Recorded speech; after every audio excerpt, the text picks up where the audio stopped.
Sebuah video viral memperlihatkan dua orang gadis ini ketahuan mencuri. Keduanya pun disidak oleh karyawan minimarket. Sang karyawan pun merekam gambar keduanya sambil meminta pertanggungjawaban. Video ini diunggah oleh akun anonim di Instagram @hariankopas pada Senin 20 September 2021. Sang karyawan minimarket tersebut pun meminta agar keduanya memanggil orang tuanya. Namun dijawab oleh salah satu gadis bahwa hal ini adalah masalah sepele, sehingga tak perlu melibatkan orang tua. Mendengar hal tersebut, karyawan minimarket pun kaget dan geram. Bagaimana tidak? Jika tak dipertanggungjawabkan, maka kerugian dari barang curian tersebut harus digantikan oleh para karyawan yang bertugas saat itu. Warganet pun ikut kesal melihat kelakuan dari dua perempuan yang mencuri itu.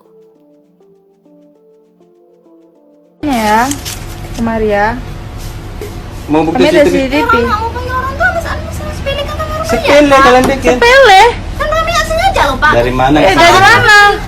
Dari mana? Tidak sepele itu dari mana coba? Kami bayar loh pakai duit kami. Kenapa kami bayar? Itu kawannya lagi. Kenapa diam aja kawannya nyuri? Kami, Kak, kami kan tadi dia suruh nyari yang ini